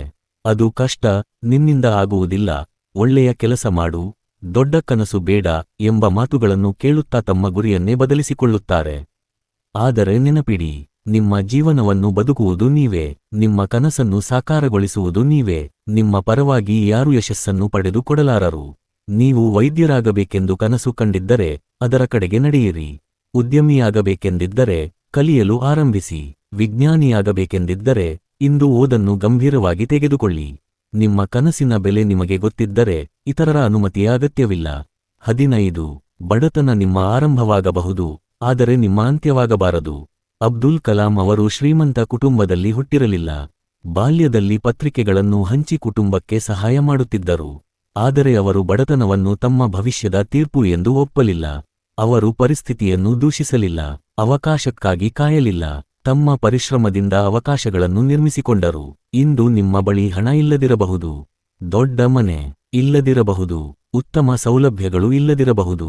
ಆದರೆ ಕಲಿಯುವ ಮನಸ್ಸು, ದುಡಿಯುವ ಸಿದ್ಧತೆ ಮತ್ತು ಬಿಡದ ಹಠ ಇದ್ದರೆ ನಿಮ್ಮ ಭವಿಷ್ಯವನ್ನು ಯಾರೂ ತಡೆಯಲು ಸಾಧ್ಯವಿಲ್ಲ. ಬಡತನ ಶಾಶ್ವತವಲ್ಲ. ಸೋಮಾರಿತನ ಮತ್ತು ನಿರಾಶೆ ಮಾತ್ರ ಮನುಷ್ಯನನ್ನು ಶಾಶ್ವತವಾಗಿ ಹಿಂದಕ್ಕೆ ತಳ್ಳುತ್ತವೆ. ನಿಮ್ಮ ಪರಿಸ್ಥಿತಿಯನ್ನು ಅಲ್ಲ, ನಿಮ್ಮ ನಿರ್ಧಾರವನ್ನು ಬದಲಾಯಿಸಿ. 16. ತಾಳ್ಮೆ ಯಶಸ್ಸಿನ ಕಾಣದ ಶಕ್ತಿ. ಇಂದಿನ ಜಗತ್ತಿನಲ್ಲಿ ಎಲ್ಲರಿಗೂ ತಕ್ಷಣ ಫಲ ಬೇಕು. 1 ತಿಂಗಳು ಕೆಲಸ ಮಾಡಿದರೆ ಯಶಸ್ಸು ಬೇಕು, 1 ವಿಡಿಯೋ ಮಾಡಿದರೆ ವೈರಲ್ ಆಗಬೇಕು, 1 ಪ್ರಯತ್ನ ಮಾಡಿದರೆ ಗೆಲುವು ಸಿಗಬೇಕು. ಆದರೆ ಪ್ರಕೃತಿಯೇ ನಮಗೆ ಒಂದು ಪಾಠ ಹೇಳುತ್ತದೆ. ಬೀಜ ಬಿತ್ತಿದ ತಕ್ಷಣ ಮರ ಬೆಳೆಯುವುದಿಲ್ಲ, ಅದು ಸಮಯ ತೆಗೆದುಕೊಳ್ಳುತ್ತದೆ. ಯಶಸ್ಸು ಹಾಗೆಯೇ. ಡಾ. ಕಲಾಂ ಅವರ ಸಾಧನೆ ಒಂದೇ ದಿನದಲ್ಲಿ ಬಂದಿಲ್ಲ. ವರ್ಷಗಳ ಕಾಲ ಅವರು ಮೌನವಾಗಿ ದುಡಿದರು, ಹಲವಾರು ವಿಫಲತೆಗಳನ್ನು ಎದುರಿಸಿದರು. ಆದರೆ ಅವರು ತಾಳ್ಮೆಯನ್ನು ಕಳೆದುಕೊಳ್ಳಲಿಲ್ಲ. ನೀವು ಇಂದು ದುಡಿಯುತ್ತಿದ್ದರೆ ಫಲ ನಾಳೆ ಸಿಗಬಹುದು, 1 ತಿಂಗಳ ನಂತರ ಸಿಗಬಹುದು, 1 ವರ್ಷದ ನಂತರ ಸಿಗಬಹುದು. ಆದರೆ ನಿರಂತರ ಪ್ರಯತ್ನ ವ್ಯರ್ಥವಾಗುವುದಿಲ್ಲ. ತಾಳ್ಮೆ ಇರುವವರು ಮಧ್ಯದಲ್ಲಿ ನಿಲ್ಲುವುದಿಲ್ಲ, ಮಧ್ಯದಲ್ಲಿ ನಿಲ್ಲದವರೇ ಗುರಿಯನ್ನು ತಲುಪುತ್ತಾರೆ. 17. ಪ್ರತಿದಿನ ನಿಮ್ಮನ್ನು ನೀವು ಉತ್ತಮಗೊಳಿಸಿಕೊಳ್ಳಿ. ಕಲಾಂ ಅವರ ಜೀವನದ ಒಂದು ವಿಶೇಷ ಗುಣವೆಂದರೆ ಅವರು ನಿನ್ನೆಗಿಂತ ಇಂದು ಉತ್ತಮವಾಗಿರಲು ಪ್ರಯತ್ನಿಸುತ್ತಿದ್ದರು. ಇದು ಇತರರೊಂದಿಗೆ ಸ್ಪರ್ಧೆ ಮಾಡುವುದಲ್ಲ, ಇದು ನಿಮ್ಮ ನಿನ್ನೆಯ ರೂಪದೊಂದಿಗೆ ಸ್ಪರ್ಧೆ ಮಾಡುವುದಾಗಿದೆ. ನಿನ್ನೆ ನೀವು 10 ಪುಟ ಓದಿದ್ದರೆ ಇಂದು 12 ಪುಟ ಓದಿ. ನಿನ್ನೆ 30 ನಿಮಿಷ ಕೆಲಸ ಮಾಡಿದ್ದರೆ ಇಂದು 40 ನಿಮಿಷ ಗಮನದಿಂದ ಕೆಲಸ ಮಾಡಿ. ನಿನ್ನೆ ಕೋಪ ಮಾಡಿಕೊಂಡಿದ್ದರೆ ಇಂದು ಶಾಂತವಾಗಿರಲು ಪ್ರಯತ್ನಿಸಿ. ಈ ಸಣ್ಣ ಬದಲಾವಣೆಗಳು ಕೆಲವು ವರ್ಷಗಳಲ್ಲಿ ನಿಮ್ಮ ಜೀವನದಲ್ಲಿ ದೊಡ್ಡ ಬದಲಾವಣೆಯನ್ನು ತರುತ್ತವೆ. ಯಶಸ್ಸು ಒಂದೇ ದೊಡ್ಡ ನಿರ್ಧಾರದಿಂದ ಬರುವುದಿಲ್ಲ, ಪ್ರತಿದಿನ ತೆಗೆದುಕೊಳ್ಳುವ ಸಣ್ಣ ಒಳ್ಳೆಯ ನಿರ್ಧಾರಗಳಿಂದ ಬರುತ್ತದೆ. 18. ನಿಮ್ಮ ಜೀವನವು ಇತರರಿಗೆ ಪ್ರೇರಣೆಯಾಗಲಿ. ಡಾ. ಅಬ್ದುಲ್ ಕಲಾಂ ಅವರು ಕೇವಲ ಯಶಸ್ವಿ ವ್ಯಕ್ತಿಯಾಗಲಿಲ್ಲ, ಅವರು ಲಕ್ಷಾಂತರ ಜನರಿಗೆ ಸ್ಫೂರ್ತಿಯಾದರು. ನಿಮ್ಮ ಜೀವನವೂ ಹಾಗೆಯೇ ಇರಬಹುದು. ನೀವು ಒಳ್ಳೆಯ ಮಾತು ಮಾತನಾಡಿದರೆ ಯಾರಾದರೂ ಧೈರ್ಯ ಪಡೆಯಬಹುದು. ನೀವು ಸಹಾಯ ಮಾಡಿದರೆ ಯಾರಾದರೂ ಹೊಸ ಜೀವನ ಆರಂಭಿಸಬಹುದು. ನೀವು ಪ್ರಾಮಾಣಿಕವಾಗಿ ಬದುಕಿದರೆ ನಿಮ್ಮನ್ನು ನೋಡಿ ಮತ್ತೊಬ್ಬರು ಬದಲಾಗಬಹುದು. ನಿಜವಾದ ಯಶಸ್ಸು ಎಂದರೆ ಕೇವಲ ಹಣ ಸಂಪಾದಿಸುವುದಲ್ಲ, ನಿಮ್ಮ ಜೀವನದಿಂದ ಇನ್ನೊಬ್ಬರ ಜೀವನದಲ್ಲಿ ಬೆಳಕು ಮೂಡಿಸುವುದು. ನಿಮ್ಮ ಹೆಸರು ಎಷ್ಟು ಜನರಿಗೆ ಗೊತ್ತಿದೆ ಎಂಬುದಕ್ಕಿಂತ ನಿಮ್ಮಿಂದ ಎಷ್ಟು ಜನರಿಗೆ ಉಪಯೋಗವಾಗಿದೆ ಎಂಬುದು ಮುಖ್ಯ. 9. ನಿಮ್ಮ ಅಭ್ಯಾಸಗಳೇ ನಿಮ್ಮ ಭವಿಷ್ಯವನ್ನು ನಿರ್ಮಿಸುತ್ತವೆ. ಸ್ನೇಹಿತರೆ, ಜೀವನವನ್ನು ಬದಲಾಯಿಸುವುದು ಒಂದು ದೊಡ್ಡ ನಿರ್ಧಾರವಲ್ಲ, ಪ್ರತಿದಿನ ನಾವು ಮಾಡುವ ಸಣ್ಣ ಅಭ್ಯಾಸಗಳು. ಡಾ. A. P. J. Abdul Kalam ಅವರು ಹೇಳುತ್ತಿದ್ದರು, ಯಶಸ್ಸು ಒಂದು ಘಟನೆ ಅಲ್ಲ, ಅದು ಒಂದು ಅಭ್ಯಾಸ. ಬೆಳಿಗ್ಗೆ ಎದ್ದ ತಕ್ಷಣ ಮೊಬೈಲ್ ನೋಡುವ ಅಭ್ಯಾಸ ನಿಮ್ಮ ಮನಸ್ಸನ್ನು ಚಂಚಲಗೊಳಿಸುತ್ತದೆ, ಆದರೆ ಅದೇ ಸಮಯದಲ್ಲಿ 20 ನಿಮಿಷ ಪುಸ್ತಕ ಓದುವ ಅಭ್ಯಾಸ ನಿಮ್ಮ ಆಲೋಚನೆಗಳನ್ನು ಬದಲಾಯಿಸುತ್ತದೆ. ಪ್ರತಿದಿನ 1 ಗಂಟೆ ನಿಮ್ಮ ಕನಸಿಗಾಗಿ ಮೀಸಲಿಟ್ಟರೆ 1 ವರ್ಷದ ನಂತರ ನೀವು ಅದೇ ವ್ಯಕ್ತಿಯಾಗಿರುವುದಿಲ್ಲ.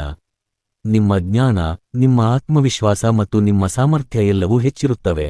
ಕೆಟ್ಟ ಅಭ್ಯಾಸಗಳು ನಿಧಾನವಾಗಿ ಜೀವನವನ್ನು ಹಾಳು ಮಾಡುತ್ತವೆ, ಒಳ್ಳೆಯ ಅಭ್ಯಾಸಗಳು ನಿಧಾನವಾಗಿ ಜೀವನವನ್ನು ಎತ್ತರಕ್ಕೆ ಕೊಂಡೊಯ್ಯುತ್ತವೆ. ಪ್ರಶ್ನೆ ಒಂದೇ, ನೀವು ಇಂದು ಯಾವ ಅಭ್ಯಾಸವನ್ನು ಆಯ್ಕೆ ಮಾಡುತ್ತೀರಿ? 20. ನಿಮ್ಮ ಯಶಸ್ಸನ್ನು ಯಾರೊಂದಿಗೂ ಹೋಲಿಸಬೇಡಿ. ಇಂದಿನ ಜಗತ್ತಿನಲ್ಲಿ ಹೋಲಿಕೆ ದೊಡ್ಡ ಸಮಸ್ಯೆಯಾಗಿದೆ. ಸಾಮಾಜಿಕ ಜಾಲತಾಣಗಳಲ್ಲಿ ಯಾರೋ ಹೊಸ ಕಾರು ಖರೀದಿಸಿದ್ದಾರೆ, ಯಾರೋ ದೊಡ್ಡ ಮನೆ ಕಟ್ಟಿದ್ದಾರೆ, ಯಾರೋ ಕಡಿಮೆ ವಯಸ್ಸಿನಲ್ಲಿ ಕೋಟ್ಯಾಧಿಪತಿಯಾಗಿದ್ದಾರೆ. ಇವೆಲ್ಲವನ್ನು ನೋಡಿ ಅನೇಕ ಜನರು ತಮ್ಮ ಜೀವನವನ್ನು ವಿಫಲ ಎಂದುಕೊಳ್ಳುತ್ತಾರೆ. ಆದರೆ ಕಲಾಂ ಅವರ ಜೀವನ ಒಂದು ಸತ್ಯವನ್ನು ಹೇಳುತ್ತದೆ, ಪ್ರತಿಯೊಬ್ಬರ ಪಯಣ ವಿಭಿನ್ನ. ಸೂರ್ಯೋದಯವು ತನ್ನ ಸಮಯಕ್ಕೆ ಆಗುತ್ತದೆ, ಚಂದ್ರನ ಉದಯವು ತನ್ನ ಸಮಯಕ್ಕೆ ಆಗುತ್ತದೆ. ಇಬ್ಬರೂ ತಮ್ಮದೇ ಸಮಯದಲ್ಲಿ ಸುಂದರವಾಗಿ ಬೆಳಗುತ್ತಾರೆ. ನಿಮ್ಮ ಸಮಯವೂ ಬರುತ್ತದೆ, ಆದರೆ ಅದಕ್ಕಾಗಿ ನೀವು ನಿಮ್ಮ ದಾರಿಯಲ್ಲಿ ನಡೆಯಬೇಕು. ಇತರರ ಜೀವನವನ್ನು ನೋಡಿ ನಿರಾಶೆಪಡುವ ಬದಲು ನಿಮ್ಮ ನಿನ್ನೆಯ ಜೀವನವನ್ನು ನೋಡಿ ಇಂದು ಒಂದು ಹೆಜ್ಜೆ ಮುಂದೆ ಇಡಿ. 21. ನಿಮ್ಮ ಕೋಪವನ್ನು ನಿಯಂತ್ರಿಸಲು ಕಲಿಯಿರಿ. ಕೋಪ ಬಂದಾಗ ಮನುಷ್ಯ ತನ್ನ ಬುದ್ಧಿಗಿಂತ ಭಾವನೆಗಳಿಂದ ನಿರ್ಧಾರ ತೆಗೆದುಕೊಳ್ಳುತ್ತಾನೆ. ಒಂದು ಕ್ಷಣದ ಕೋಪ ಹಲವು ವರ್ಷಗಳ ಸಂಬಂಧವನ್ನು ಮುರಿಯಬಹುದು. ಡಾ. ಕಲಾಂ ಅವರು ತುಂಬಾ ಶಾಂತ ಸ್ವಭಾವದವರಾಗಿದ್ದರು. ಕಷ್ಟದ ಸಂದರ್ಭದಲ್ಲೂ ಅವರು ಮೊದಲು ಯೋಚಿಸುತ್ತಿದ್ದರು, ನಂತರ ಮಾತನಾಡುತ್ತಿದ್ದರು. ನೀವು ಕೂಡ ಒಂದು ಅಭ್ಯಾಸ ಮಾಡಿಕೊಳ್ಳಿ. ಕೋಪ ಬಂದಾಗ ತಕ್ಷಣ ಉತ್ತರ ಕೊಡಬೇಡಿ. 1 ನಿಮಿಷ ಮೌನವಾಗಿರಿ, ಆಳವಾಗಿ ಉಸಿರೆಳೆದು ಯೋಚಿಸಿ, ನಂತರ ಮಾತನಾಡಿ. ನಿಮ್ಮ ಮಾತುಗಳು ನಿಮ್ಮ ವ್ಯಕ್ತಿತ್ವವನ್ನು ತೋರಿಸುತ್ತವೆ. ಆದ್ದರಿಂದ ಮಾತನಾಡುವ ಮೊದಲು ಯೋಚಿಸುವ ಅಭ್ಯಾಸ ಬೆಳೆಸಿಕೊಳ್ಳಿ. 22. ನಿಮ್ಮ ಆರೋಗ್ಯವೇ ನಿಮ್ಮ ಮೊದಲ ಸಂಪತ್ತು. ಹಣವನ್ನು ಕಳೆದುಕೊಂಡರೆ ಮತ್ತೆ ಗಳಿಸಬಹುದು, ಆದರೆ ಆರೋಗ್ಯ ಹಾಳಾದರೆ ಎಷ್ಟು ಹಣ ಇದ್ದರೂ ಸಂಪೂರ್ಣ ಸಂತೋಷ ಸಿಗುವುದಿಲ್ಲ. ಕಲಾಂ ಅವರು ತಮ್ಮ ಆರೋಗ್ಯ ಮತ್ತು ದಿನಚರಿಯ ಬಗ್ಗೆ ಗಮನ ಕೊಡುತ್ತಿದ್ದರು. ನಾವು ಕೂಡ ಪ್ರತಿದಿನ ಸ್ವಲ್ಪ ಸಮಯ ನಮ್ಮ ದೇಹಕ್ಕೆ ಮೀಸಲಿಡಬೇಕು. ಸ್ವಲ್ಪ ವ್ಯಾಯಾಮ ಮಾಡಿ, ಒಳ್ಳೆಯ ಆಹಾರ ಸೇವಿಸಿ, ಸಾಕಷ್ಟು ನಿದ್ರೆ ಮಾಡಿ, ಮನಸ್ಸನ್ನು ಶಾಂತವಾಗಿಡಿ. ಆರೋಗ್ಯವಂತ ದೇಹದಲ್ಲೇ ದೊಡ್ಡ ಕನಸುಗಳನ್ನು ನನಸಾಗಿಸುವ ಶಕ್ತಿ ಇರುತ್ತದೆ. 23. ನಿಮ್ಮ ಜೀವನದ ಉದ್ದೇಶವನ್ನು ಕಂಡುಕೊಳ್ಳಿ. ಕೇವಲ ಬದುಕುವುದಕ್ಕೂ ಮತ್ತು ಒಂದು ಉದ್ದೇಶಕ್ಕಾಗಿ ಬದುಕುವುದಕ್ಕೂ ತುಂಬಾ ವ್ಯತ್ಯಾಸವಿದೆ. ಡಾ. ಅಬ್ದುಲ್ ಕಲಾಂ ಅವರ ಜೀವನದ ಉದ್ದೇಶ ಸ್ಪಷ್ಟವಾಗಿತ್ತು, ಭಾರತದ ಅಭಿವೃದ್ಧಿಗೆ ತಮ್ಮ ಜ್ಞಾನವನ್ನು ಬಳಸುವುದು ಮತ್ತು ಯುವಕರಿಗೆ ಸ್ಫೂರ್ತಿ ನೀಡುವುದು. ನಿಮ್ಮ ಜೀವನದ ಉದ್ದೇಶ ಏನು? ನೀವು ಯಾವ ಕೆಲಸ ಮಾಡಿದಾಗ ಸಂತೋಷವಾಗುತ್ತದೆ? ಯಾವ ಕೆಲಸದಿಂದ ಸಮಾಜಕ್ಕೆ ಉಪಯೋಗವಾಗುತ್ತದೆ? ಯಾವ ಕೆಲಸಕ್ಕಾಗಿ ನೀವು ದಣಿವನ್ನು ಮರೆತು ದುಡಿಯಬಹುದು? ಈ ಪ್ರಶ್ನೆಗಳಿಗೆ ಉತ್ತರ ಹುಡುಕಿ. ನಿಮ್ಮ ಉದ್ದೇಶ ಸ್ಪಷ್ಟವಾದಾಗ ನಿಮ್ಮ ಜೀವನಕ್ಕೆ ಹೊಸ ದಿಕ್ಕು ಸಿಗುತ್ತದೆ. 24. ನಿಮ್ಮ ಕೊನೆಯ ದಿನದವರೆಗೂ ಕಲಿಯುತ್ತಲೇ ಇರಿ. ಡಾ. A. P. J. Abdul Kalam ಅವರು ತಮ್ಮ ಜೀವನದ ಕೊನೆಯ ಕ್ಷಣದವರೆಗೂ ವಿದ್ಯಾರ್ಥಿಯಾಗಿದ್ದರು. ಅವರು ಉಪನ್ಯಾಸ ನೀಡುತ್ತಿರುವಾಗಲೇ ಕೊನೆಯುಸಿರೆಳೆದರು. ಅದರ ಅರ್ಥ ಏನು? ಒಬ್ಬ ನಿಜವಾದ ಮಹಾನ್ ವ್ಯಕ್ತಿ ಎಂದಿಗೂ ಕಲಿಯುವುದನ್ನು ನಿಲ್ಲಿಸುವುದಿಲ್ಲ. ನೀವು ಎಷ್ಟು ಸಾಧಿಸಿದರೂ ಇನ್ನೂ ಕಲಿಯಲು ಏನಾದರೂ ಇರುತ್ತದೆ. ಪುಸ್ತಕಗಳು ನಿಮ್ಮ ಉತ್ತಮ ಸ್ನೇಹಿತರು, ಅನುಭವ ನಿಮ್ಮ ಉತ್ತಮ ಶಿಕ್ಷಕ, ವಿನಯ ನಿಮ್ಮ ದೊಡ್ಡ ಶಕ್ತಿ. ಕಲಿಯುವುದನ್ನು ನಿಲ್ಲಿಸಿದ ದಿನವೇ ಬೆಳವಣಿಗೆಯೂ ನಿಲ್ಲುತ್ತದೆ. ಆದ್ದರಿಂದ ಪ್ರತಿದಿನ ಹೊಸದನ್ನು ಕಲಿಯಿರಿ, ಹೊಸದನ್ನು ಯೋಚಿಸಿ, ಹೊಸದನ್ನು ಪ್ರಯತ್ನಿಸಿ. 25.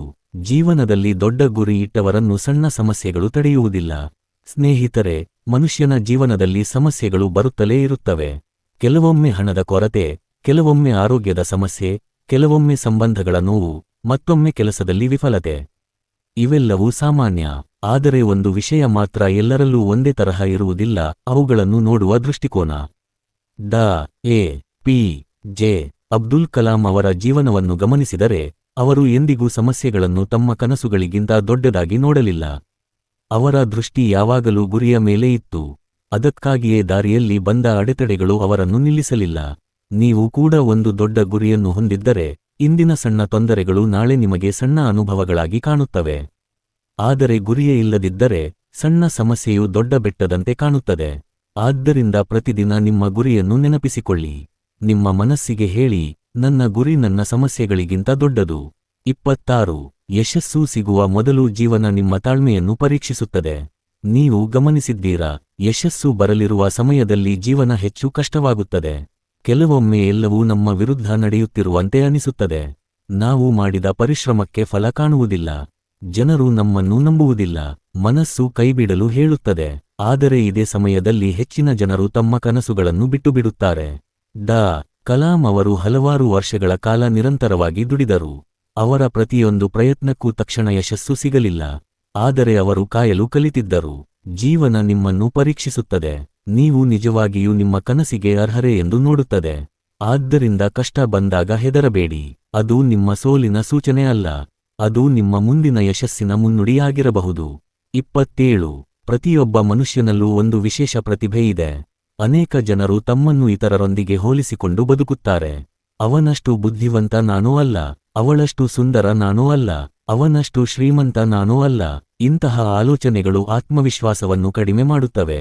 ಡಾ ಕಲಾಂ ಅವರು ನಂಬಿದ್ದು ಏನೆಂದರೆ, ಪ್ರತಿಯೊಬ್ಬ ವ್ಯಕ್ತಿಯೂ ಯಾವುದಾದರೂ ಒಂದು ಕ್ಷೇತ್ರದಲ್ಲಿ ವಿಶಿಷ್ಟ ಸಾಮರ್ಥ್ಯ ಹೊಂದಿರುತ್ತಾನೆ. ನೀವು ಹಾಡುವುದರಲ್ಲಿ ಚೆನ್ನಾಗಿರಬಹುದು, ಬರೆಯುವುದರಲ್ಲಿ, ಕಲಿಸುವುದರಲ್ಲಿ, ನಾಯಕತ್ವದಲ್ಲಿ, ತಂತ್ರಜ್ಞಾನದಲ್ಲಿ ಅಥವಾ ವ್ಯವಹಾರದಲ್ಲಿ ಪ್ರತಿಭೆ ಇರಬಹುದು. ಮುಖ್ಯವಾದುದು ಒಂದೇ, ನಿಮ್ಮ ಪ್ರತಿಭೆಯನ್ನು ಹುಡುಕಿ, ಅದನ್ನು ಪ್ರತಿದಿನ ಅಭ್ಯಾಸ ಮಾಡಿ. ಪ್ರತಿಭೆಗೆ ಪರಿಶ್ರಮ ಸೇರಿಸಿದಾಗ ಅದ್ಭುತಗಳು ಸಂಭವಿಸುತ್ತವೆ. 28. ನಿಮ್ಮ ಮಾತುಗಳು ನಿಮ್ಮ ವ್ಯಕ್ತಿತ್ವವನ್ನು ತೋರಿಸುತ್ತವೆ. ಡಾ ಕಲಾಂ ಅವರು ತುಂಬಾ ವಿನಯದಿಂದ ಮಾತನಾಡುತ್ತಿದ್ದರು. ಅವರು ಯಾರನ್ನೂ ಅವಮಾನಿಸುವ ಮಾತುಗಳನ್ನು ಬಳಸುತ್ತಿರಲಿಲ್ಲ. ನಾವು ಮಾತನಾಡುವ ಪ್ರತಿಯೊಂದು ಪದವೂ ನಮ್ಮ ವ್ಯಕ್ತಿತ್ವದ ಪ್ರತಿಬಿಂಬ. ಒಂದು ಕಠಿಣ ಮಾತು ಸಂಬಂಧವನ್ನು ಮುರಿಯಬಹುದು. ಒಂದು ಪ್ರೋತ್ಸಾಹದ ಮಾತು ಯಾರದೋ ಜೀವನವನ್ನು ಬದಲಾಯಿಸಬಹುದು. ಆದ್ದರಿಂದ ಮಾತನಾಡುವ ಮೊದಲು ಯೋಚಿಸಿ, ನಿಮ್ಮ ಮಾತುಗಳಿಂದ ಜನರಿಗೆ ನೋವಾಗುತ್ತಿದೆಯೇ ಅಥವಾ ಧೈರ್ಯ ಸಿಗುತ್ತಿದೆಯೇ ಎಂದು ನಿಮ್ಮನ್ನು ನೀವು ಕೇಳಿಕೊಳ್ಳಿ. ಒಳ್ಳೆಯ ಮಾತುಗಳಿಗೆ ಯಾವುದೇ ವೆಚ್ಚವಿಲ್ಲ, ಆದರೆ ಅದರ ಮೌಲ್ಯ ಅಳೆಯಲು ಸಾಧ್ಯವಿಲ್ಲ. 29. ಯಶಸ್ಸಿನ ನಂತರವೂ ವಿನಯವನ್ನು ಕಳೆದುಕೊಳ್ಳಬೇಡಿ. ಯಶಸ್ಸು ಸಿಕ್ಕ ನಂತರ ಕೆಲವರು ಬದಲಾಗುತ್ತಾರೆ. ಅಹಂಕಾರ ಹೆಚ್ಚಾಗುತ್ತದೆ, ಇತರರನ್ನು ತಿರಸ್ಕರಿಸಲು ಪ್ರಾರಂಭಿಸುತ್ತಾರೆ. ಆದರೆ ಡಾ A P J Abdul Kalam ಅವರು ರಾಷ್ಟ್ರಪತಿಯಾದ ನಂತರವೂ ತಮ್ಮ ಸರಳತೆಯನ್ನು ಕಾಪಾಡಿಕೊಂಡಿದ್ದರು. ಅವರು ವಿದ್ಯಾರ್ಥಿಗಳೊಂದಿಗೆ ಕುಳಿತು ಮಾತನಾಡುತ್ತಿದ್ದರು, ಸಾಮಾನ್ಯ ಜನರೊಂದಿಗೆ ಆತ್ಮೀಯವಾಗಿ ವರ್ತಿಸುತ್ತಿದ್ದರು. ಇದೇ ನಿಜವಾದ ಮಹತ್ವ. ಮರ ಎಷ್ಟು ಫಲ ಕೊಡುತ್ತದೋ ಅಷ್ಟು ಬಾಗುತ್ತದೆ. ಹಾಗೆಯೇ ನಿಜವಾದ ಯಶಸ್ವಿ ವ್ಯಕ್ತಿ ಎಷ್ಟು ಎತ್ತರಕ್ಕೆ ಹೋದರೂ ಅಷ್ಟು ವಿನಯದಿಂದ ಇರುತ್ತಾನೆ. ನಿಮ್ಮ ಯಶಸ್ಸು ನಿಮ್ಮ ತಲೆಯನ್ನು ಎತ್ತಬೇಕು, ಆದರೆ ನಿಮ್ಮ ಅಹಂಕಾರವನ್ನು ಅಲ್ಲ. 30. ನಿಮ್ಮ ಯಶಸ್ಸನ್ನು ತಡೆಯುವ ಮೊದಲ ಶತ್ರು ಮುಂದೂಡುವ ಅಭ್ಯಾಸ. ಸ್ನೇಹಿತರೆ, ಡಾ A P J Abdul Kalam ಅವರು ಸಮಯದ ಮೌಲ್ಯವನ್ನು ತುಂಬಾ ಚೆನ್ನಾಗಿ ಅರಿತಿದ್ದರು. ಅವರು ಒಂದು ಕೆಲಸವನ್ನು ನಾಳೆ ಮಾಡುತ್ತೇನೆ ಎಂದು ಮುಂದೂಡುತ್ತಿರಲಿಲ್ಲ. ನಮ್ಮ ಜೀವನದಲ್ಲಿ ದೊಡ್ಡ ಶತ್ರು ಸೋಲು ಅಲ್ಲ, ಬಡತನವೂ ಅಲ್ಲ, ನಾಳೆ ಮಾಡುತ್ತೇನೆ ಎಂಬ ಅಭ್ಯಾಸವೇ ದೊಡ್ಡ ಶತ್ರು. ಎಷ್ಟು ಜನರು ಹೇಳುತ್ತಾರೆ, ಇನ್ನೊಂದು ವಾರದಿಂದ ಓದಲು ಶುರು ಮಾಡುತ್ತೇನೆ, ಮುಂದಿನ ತಿಂಗಳಿಂದ ವ್ಯಾಯಾಮ ಮಾಡುತ್ತೇನೆ, ಹಣ ಬಂದ ಮೇಲೆ ವ್ಯವಹಾರ ಆರಂಭಿಸುತ್ತೇನೆ, ಸಮಯ ಸಿಕ್ಕ ಮೇಲೆ ನನ್ನ ಕನಸಿನ ಹಿಂದೆ ಹೋಗುತ್ತೇನೆ. ಆದರೆ ನಾಳೆ ಎಂದಿಗೂ ಬರುವುದಿಲ್ಲ. ಕಲಾಂ ಅವರ ಜೀವನ ನಮಗೆ ಕಲಿಸುವುದು ಒಂದೇ. ಪ್ರಾರಂಭಿಸಲು ಅತ್ಯುತ್ತಮ ದಿನ ಇಂದು. ಒಂದು ಸಣ್ಣ ಹೆಜ್ಜೆ ಇಟ್ಟರೂ ಸಾಕು. ಆದರೆ ಅದನ್ನು ಇಂದೇ ಇಡಿ. 31. ನಕಾರಾತ್ಮಕ ಜನರು ನಿಮ್ಮ ಕನಸುಗಳನ್ನು ಕದಿಯದಂತೆ ನೋಡಿಕೊಳ್ಳಿ. ನೀವು ದೊಡ್ಡ ಕನಸು ಕಂಡಾಗ ನಿಮ್ಮನ್ನು ಪ್ರೋತ್ಸಾಹಿಸುವವರಿಗಿಂತ ನಿಮ್ಮನ್ನು ನಿರುತ್ಸಾಹಗೊಳಿಸುವವರು ಹೆಚ್ಚು ಸಿಗುತ್ತಾರೆ. ಅವರು ಹೇಳುತ್ತಾರೆ, ಇದು ನಿನ್ನಿಂದ ಆಗುವುದಿಲ್ಲ, ಇದರಲ್ಲಿ ಭವಿಷ್ಯ ಇಲ್ಲ, ನಿನ್ನ ಸಮಯ ವ್ಯರ್ಥ. ಆದರೆ ನೆನಪಿಡಿ, ಅವರು ತಮ್ಮ ಮಿತಿಯನ್ನು ಹೇಳುತ್ತಿದ್ದಾರೆ, ನಿಮ್ಮ ಸಾಮರ್ಥ್ಯವನ್ನು ಅಲ್ಲ. ಡಾ. ಕಲಾಂ ಅವರು ಇತರರ ಅನುಮಾನಗಳನ್ನು ತಮ್ಮ ಭವಿಷ್ಯದ ತೀರ್ಪಾಗಲು ಬಿಡಲಿಲ್ಲ. ನೀವು ಕೂಡ ಹಾಗೆಯೇ ಮಾಡಿ. ಯಾರು ನಿಮ್ಮ ಕನಸನ್ನು ನಂಬದಿದ್ದರೂ ಪರವಾಗಿಲ್ಲ. ನೀವು ನಿಮ್ಮ ಕನಸನ್ನು ನಂಬುವುದನ್ನು ಮಾತ್ರ ಎಂದಿಗೂ ನಿಲ್ಲಿಸಬೇಡಿ. 32. ಆತ್ಮವಿಶ್ವಾಸ ಪ್ರತಿದಿನ ಕಟ್ಟಿಕೊಳ್ಳುವ ಸಂಪತ್ತು. ಆತ್ಮವಿಶ್ವಾಸ ಒಂದೇ ದಿನದಲ್ಲಿ ಹುಟ್ಟುವುದಿಲ್ಲ. ಪ್ರತಿದಿನ ನೀವು ಕೊಟ್ಟ ಮಾತನ್ನು ನೀವು ಉಳಿಸಿಕೊಂಡಾಗ ಅದು ಬೆಳೆಯುತ್ತದೆ. ಪ್ರತಿದಿನ ನಿಮ್ಮ ಗುರಿಯ ಕಡೆ ಒಂದು ಹೆಜ್ಜೆ ಇಟ್ಟಾಗ ಅದು ಹೆಚ್ಚುತ್ತದೆ. ಪ್ರತಿದಿನ ಹೊಸದನ್ನು ಕಲಿತಾಗ ಅದು ಬಲವಾಗುತ್ತದೆ. ಕಲಾಂ ಅವರು ತಮ್ಮ ಮೇಲೆ ನಂಬಿಕೆ ಇಟ್ಟಿದ್ದರಿಂದಲೇ ದೊಡ್ಡ ಕನಸುಗಳನ್ನು ಕಾಣಲು ಸಾಧ್ಯವಾಯಿತು. ನೀವು ಪ್ರತಿದಿನ ನಿಮ್ಮನ್ನು ನೀವು ಗೆಲ್ಲಲು ಪ್ರಾರಂಭಿಸಿ. ಸಣ್ಣ ಗೆಲುವುಗಳು ದೊಡ್ಡ ಆತ್ಮವಿಶ್ವಾಸವನ್ನು ನಿರ್ಮಿಸುತ್ತವೆ. 33. ಸಮಯ ಯಾರಿಗಾಗಿ ಕಾಯುವುದಿಲ್ಲ. ಒಂದು ದಿನ ಕಳೆದರೆ ಅದು ಮತ್ತೆ ಎಂದಿಗೂ ಹಿಂದಿರುಗುವುದಿಲ್ಲ. ಇಂದು ನೀವು ವ್ಯರ್ಥ ಮಾಡಿದ ಸಮಯವನ್ನು ನಾಳೆ ಹಣ ಕೊಟ್ಟರೂ ಖರೀದಿಸಲು ಸಾಧ್ಯವಿಲ್ಲ. ಡಾ. ಕಲಾಂ ಅವರು ಪ್ರತಿಯೊಂದು ಕ್ಷಣವನ್ನು ಕಲಿಯಲು, ಯೋಚಿಸಲು ಮತ್ತು ದೇಶಕ್ಕಾಗಿ ಕೆಲಸ ಮಾಡಲು ಬಳಸಿದರು. ನಿಮ್ಮ ದಿನವನ್ನು ಪರಿಶೀಲಿಸಿ. ಎಷ್ಟು ಸಮಯ ಮೊಬೈಲ್ನಲ್ಲಿ ಹೋಗುತ್ತಿದೆ? ಎಷ್ಟು ಸಮಯ ದೂರು ಹೇಳುವುದರಲ್ಲಿ ಹೋಗುತ್ತಿದೆ? ಎಷ್ಟು ಸಮಯ ನಿಮ್ಮ ಕನಸಿಗಾಗಿ ಹೋಗುತ್ತಿದೆ? ಈ ಪ್ರಶ್ನೆಗೆ ಪ್ರಾಮಾಣಿಕ ಉತ್ತರ ಕೊಟ್ಟರೆ ನಿಮ್ಮ ಜೀವನವನ್ನು ಬದಲಾಯಿಸುವ ಮೊದಲ ಹೆಜ್ಜೆ ಇಟ್ಟಂತಾಗುತ್ತದೆ. 34. ಯಶಸ್ಸಿನ ನಿಜವಾದ ಅರ್ಥ. ಹೆಚ್ಚಿನ ಜನರು ಯಶಸ್ಸು ಎಂದರೆ ಹಣ ಎಂದು ಭಾವಿಸುತ್ತಾರೆ. ಆದರೆ ಡಾ. A. P. J. Abdul Kalam ಅವರಿಗೆ ಯಶಸ್ಸು ಎಂದರೆ ನಿಮ್ಮ ಸಾಮರ್ಥ್ಯವನ್ನು ದೇಶ ಮತ್ತು ಸಮಾಜದ ಒಳಿತಿಗಾಗಿ ಬಳಸುವುದು. ನೀವು ದೊಡ್ಡ ಮನೆ ಕಟ್ಟಬಹುದು, ಹೆಚ್ಚು ಹಣ ಸಂಪಾದಿಸಬಹುದು, ಆದರೆ ನಿಮ್ಮಿಂದ ಒಬ್ಬ ವ್ಯಕ್ತಿಯ ಜೀವನ ಉತ್ತಮವಾದರೆ ಅದೇ ನಿಜವಾದ ಯಶಸ್ಸು. ನಿಮ್ಮ ಜ್ಞಾನದಿಂದ, ನಿಮ್ಮ ಮಾತಿನಿಂದ, ನಿಮ್ಮ ಸಹಾಯದಿಂದ, ನಿಮ್ಮ ಪ್ರಾಮಾಣಿಕತೆಯಿಂದ ಇನ್ನೊಬ್ಬರ ಜೀವನದಲ್ಲಿ ಆಶೆ ಮೂಡಿಸಿದರೆ ಅದಕ್ಕಿಂತ ದೊಡ್ಡ ಸಾಧನೆ ಮತ್ತೊಂದಿಲ್ಲ. 35. ಜೀವನದಲ್ಲಿ ಎಂದಿಗೂ ನೆನಪಿಡಬೇಕಾದ ಕಲಾಂ ಅವರ ಸಂದೇಶ. ಸ್ನೇಹಿತರೆ, ಡಾ. A. P. J. Abdul Kalam ಅವರ ಜೀವನವನ್ನು ಒಂದು ವಾಕ್ಯದಲ್ಲಿ ಹೇಳಬೇಕಾದರೆ ಅದು ಇದೆ. ದೊಡ್ಡ ಕನಸು ಕಾಣಿ, ಕಠಿಣ ಪರಿಶ್ರಮ ಮಾಡಿ, ಸೋಲನ್ನು ಹೆದರಬೇಡಿ, ಕಲಿಯುವುದನ್ನು ನಿಲ್ಲಿಸಬೇಡಿ ಮತ್ತು ನಿಮ್ಮ ಯಶಸ್ಸನ್ನು ಸಮಾಜಕ್ಕೆ ಅರ್ಪಿಸಿ. ನಿಮ್ಮ ಪರಿಸ್ಥಿತಿ ನಿಮ್ಮ ಭವಿಷ್ಯವನ್ನು ನಿರ್ಧರಿಸುವುದಿಲ್ಲ. ನಿಮ್ಮ ಕುಟುಂಬದ ಹಿನ್ನೆಲೆ ನಿಮ್ಮ ಗುರಿಯನ್ನು ನಿರ್ಧರಿಸುವುದಿಲ್ಲ. ಜನರ ಅಭಿಪ್ರಾಯ ನಿಮ್ಮ ಸಾಮರ್ಥ್ಯವನ್ನು ನಿರ್ಧರಿಸುವುದಿಲ್ಲ. ನಿಮ್ಮ ಆಲೋಚನೆಗಳು, ನಿಮ್ಮ ನಿರ್ಧಾರಗಳು ಮತ್ತು ನಿಮ್ಮ ಪರಿಶ್ರಮವೇ ನಿಮ್ಮ ಭವಿಷ್ಯವನ್ನು ನಿರ್ಮಿಸುತ್ತವೆ. 36. ನಿಮ್ಮ ಕಥೆಯನ್ನು ನೀವೇ ಬರೆಯಿರಿ. ಸ್ನೇಹಿತರೆ, ಈ ಜಗತ್ತಿನಲ್ಲಿ 2 ರೀತಿಯ ಜನರಿದ್ದಾರೆ. ಮೊದಲನೆಯವರು ತಮ್ಮ ಪರಿಸ್ಥಿತಿಯನ್ನು ದೂಷಿಸುತ್ತಾ ಬದುಕುತ್ತಾರೆ. ನನಗೆ ಅವಕಾಶ ಸಿಗಲಿಲ್ಲ, ನನ್ನ ಕುಟುಂಬ ಬಡವಾಗಿತ್ತು, ನನ್ನ ಅದೃಷ್ಟ ಚೆನ್ನಾಗಿರಲಿಲ್ಲ, ಜನರು ನನಗೆ ಸಹಾಯ ಮಾಡಲಿಲ್ಲ, ಈ ಕಾರಣಗಳನ್ನು ಹೇಳುತ್ತಲೇ ಜೀವನ ಕಳೆಯುತ್ತಾರೆ. ಆದರೆ ಎರಡನೆಯವರು ಅದೇ ಪರಿಸ್ಥಿತಿಯನ್ನು ಮೆಟ್ಟಿಲಾಗಿಸಿಕೊಂಡು ಮುಂದೆ ಸಾಗುತ್ತಾರೆ. ಡಾ. A. P. J. Abdul Kalam ಅವರು ಎರಡನೆಯವರಾಗಿದ್ದರು. ಅವರು ಪರಿಸ್ಥಿತಿಯನ್ನು ದೂಷಿಸಲಿಲ್ಲ, ಅವರು ತಮ್ಮ ಕಥೆಯನ್ನು ತಾವೇ ಬರೆದರು. ನೀವು ಹಾಗೆಯೇ ಮಾಡಬಹುದು. ನಿಮ್ಮ ಜೀವನದ ಲೇಖಕರು ನೀವೇ. ಇಂದು ನೀವು ತೆಗೆದುಕೊಳ್ಳುವ ನಿರ್ಧಾರವೇ ನಾಳೆಯ ನಿಮ್ಮ ಕಥೆಯನ್ನು ಬರೆಯುತ್ತದೆ. 37. ಕನಸು ಕಾಣುವುದಷ್ಟೇ ಸಾಕಾಗುವುದಿಲ್ಲ. ಒಂದು ಕನಸು, ಅದಕ್ಕೆ ಗುರಿ ಸೇರಬೇಕು, ಗುರಿಗೆ ಯೋಜನೆ ಸೇರಬೇಕು, ಯೋಜನೆಗೆ ಪರಿಶ್ರಮ ಸೇರಬೇಕು, ಪರಿಶ್ರಮಕ್ಕೆ ತಾಳ್ಮೆ ಸೇರಬೇಕು. ಈ 5 ವಿಷಯಗಳು ಸೇರಿದಾಗ ಮಾತ್ರ ಕನಸು ನಿಜವಾಗುತ್ತದೆ. ಕೇವಲ ಯೋಚಿಸಿದರೆ ಜೀವನ ಬದಲಾಗುವುದಿಲ್ಲ. ಕೇವಲ ಮಾತನಾಡಿದರೆ ಯಶಸ್ಸು ಬರುವುದಿಲ್ಲ. ಕೆಲಸ ಮಾಡಿದಾಗ ಮಾತ್ರ ಫಲ ಸಿಗುತ್ತದೆ. 38. ನಿಮ್ಮ ಜೀವನವು ಯಾರಿಗಾದರೂ ಆಶೆಯಾಗಲಿ. ನೀವು ದೊಡ್ಡ ವ್ಯಕ್ತಿಯಾಗುವುದು ಮುಖ್ಯವಲ್ಲ, ನಿಮ್ಮಿಂದ ಮತ್ತೊಬ್ಬ ವ್ಯಕ್ತಿ ದೊಡ್ಡವನಾಗುವುದು ಮುಖ್ಯ. ಒಂದು ಒಳ್ಳೆಯ ಮಾತು, ಒಂದು ಒಳ್ಳೆಯ ಸಹಾಯ, ಒಂದು ಸಣ್ಣ ಪ್ರೋತ್ಸಾಹ, ಇವು ಯಾರದೋ ಜೀವನವನ್ನೇ ಬದಲಾಯಿಸಬಹುದು. ಡಾ. ಕಲಾಂ ಅವರು ಲಕ್ಷಾಂತರ ಯುವಕರಿಗೆ ಕನಸು ಕಾಣಲು ಕಲಿಸಿದರು. ನಿಮ್ಮ ಜೀವನವು ಯಾರಿಗಾದರೂ ಸ್ಫೂರ್ತಿಯಾಗಬಹುದು. ಆದ್ದರಿಂದ ಎಲ್ಲಿಗೆ ಹೋದರೂ ಬೆಳಕನ್ನು ಹಂಚಿ. 39. ನಿಮ್ಮ ಭಯಕ್ಕಿಂತ ನಿಮ್ಮ ಕನಸು ದೊಡ್ಡದಾಗಿರಲಿ. ಯಾವಾಗಲಾದರೂ ನಿಮಗೆ ಭಯ ಬಂದರೆ ಈ ಪ್ರಶ್ನೆಯನ್ನು ಕೇಳಿಕೊಳ್ಳಿ. 5 ವರ್ಷಗಳ ನಂತರ ನಾನು ಇಂದಿನ ಭಯವನ್ನು ನೆನಪಿಸಿಕೊಳ್ಳುವೆನಾ? ಬಹುತೇಕ ಸಂದರ್ಭಗಳಲ್ಲಿ ಉತ್ತರ ಇಲ್ಲ ಆಗಿರುತ್ತದೆ. ಹಾಗಾದರೆ ಇಂದೇ ಪ್ರಾರಂಭಿಸಿ. ಭಯದಿಂದ ಹಿಂದೆ ಸರಿಯಬೇಡಿ. ಮೊದಲ ಹೆಜ್ಜೆ ಇಡಿ.